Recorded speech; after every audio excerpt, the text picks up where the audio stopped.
Դե ինչ, Նիկոլը դժեց հեղափոխության տված իր խոստումներից գուցե վերջինը,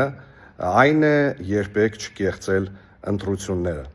Բարև ձեզ սիրելի ժողովուրդ, ուզում եմ ձեր հետ կիսվել իմ մտքերով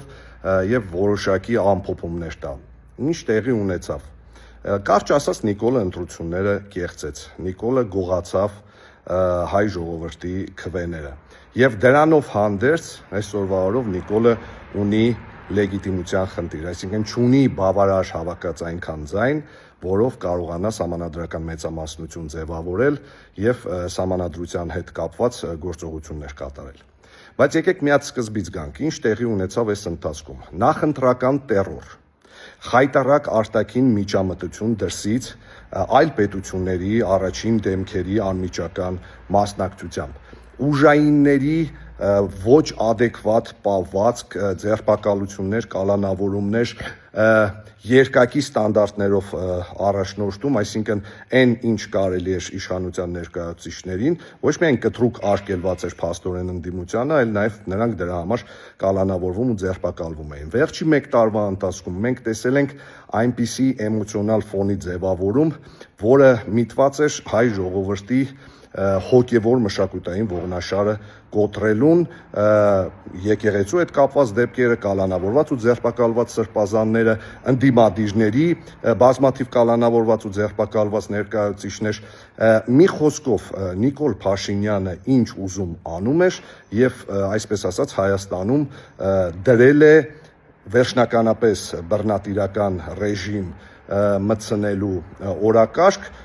ինչին քայլ-քայլ ինքը մոտենում է։ Ակնհայտ է, որ գիշերը նաև տեղի է ունեցել տեխնիկական կեղծում կենտրոնական ընտրական հանձնաժողովում, այդ բոլորս ենք դրան ականատես եղել, որովհետև նման բան չի եղել ոչ մի տեղ, ոչ մի պետությունում, Հայաստանում հատկապես։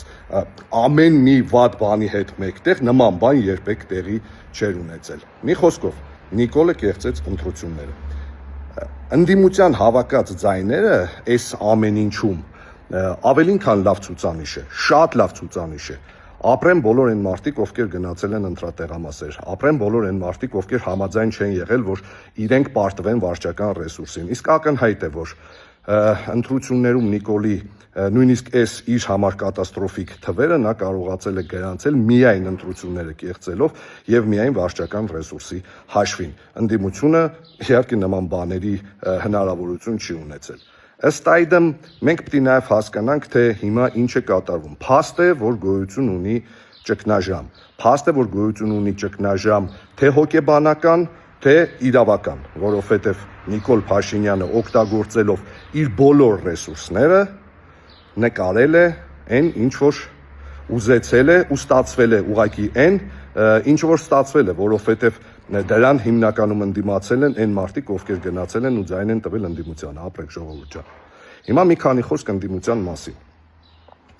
Ինչ եղավ եւ ինչ է պետք անել։ Այո, ես հասկանում եմ, որ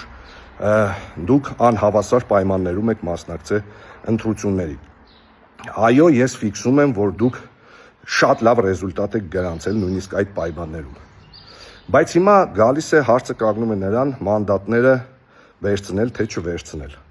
Տեսեք, մենք մի անգամ արդեն տեսել ենք, երբ մանդատ է վերցվում, ինչ է տեղի ունենում։ Եվ մի անգամ էլ 21 թվականին էլ, երբ մարդիկ գնում էին ու ընդդիմությանը ձայն են տալիս, ձայն չեն տալիս, որ իրենք գնան ու ընդդիմադիր падգամավոր աշխատեն Նիկոլ Փաշինյանի ազգային ժողովում։ Հիմա էլ մարդիկ եկել են ու ձեզ ձայն են տվել, որ դուք ոչ թե ընդդիմադիր падգամավոր աշխատեք, այլ անեք իշխանափոխություն։ Դուք ձեր մանդատը ժողովրդից, ձայնը ժողովրդից ստացել եք, որպեսզի անեք իշխանափոխություն։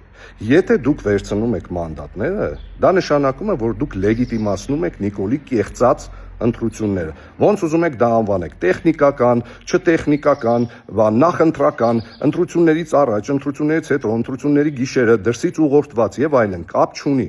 Մանդատ վերցնելով դուք լեգիտիմացնում եք Նիկոլ Փաշինյանի կառավարությունը եւ ընդունում եք այս կեղծված ընտրությունների արդյունքները։ Վստահեցնում եմ ձեզ, մանդատ վերցնելու պարագայում շատ արագ մենք արդեն բազմաթիվ անգամներ դա տեսել ենք, դեժավյու չենք ուզում տեսնել։ Ձեր ֆրակցիաներից անպայման հայտնվելու են մարդիկ, ովքեր պարզվելու է, որ համաձայն չեն օրինակ ձեր ուղու հետ եւ շատ արագ լրացնելու են ԿՊ-ին սատարողների շարքերը, շատ արագ հայտնվելու են այնպիսի քրեական գործեր, որոնք դրդելու են ձեզնից ոմանց նստել բանակցությունների սեղանին Փաշինյան Նիկոլի հետ։ Ես սա մեղադրելով չեմ ասում, ես ուղղակի պատմում եմ, թե ինչ է լինելու, որովհետեւ մենք այս ամեն ինչը արդեն տեսել ենք։ Դրա համար իմ որպես ձեզ ընտրած, ձեզ ամեն ինչով օգնած, ձեր կողքը կանգնած Հայաստանի Հանրապետության սովորական քաղաքացի հորդորում եմ ձեզ. մի վերցրեք ձեր մանդատները, ստեղծեք քաղաքական ճգնաժամ ու կտեսնեք ոնց են մարդիկ նորից կանգնում ձեր կողքը շատ ավելի շատ քանակով, քան եկել են ընտրատեղամասեր, որովհետև հիմա է ժամանակը ցույց տալու, որ դուք տեր եք այն մանդատին, որը ձեզ եկել է ընդդիմադիր էլեկտորատը տվել է, իսկ ձեզ մանդատը տվել են իշխանափոխություն անելու համար։ Ես իսկապես ձեզ շատ սիրում եմ ու գնահատում եմ ձեր արած աշխատանքը, հարգելի իմ ընկերներ, ձեր մեջ ես շատ ընկերներ ունեմ, բայց նորից նույն փոცხի վրա չկանգնեք։ Եթե գնացիք նորից նույն փոცხի վրա կանգնեցիք, դրանով վերջ եք դնելու նաև ձեր քաղաքական կենսագրությանը։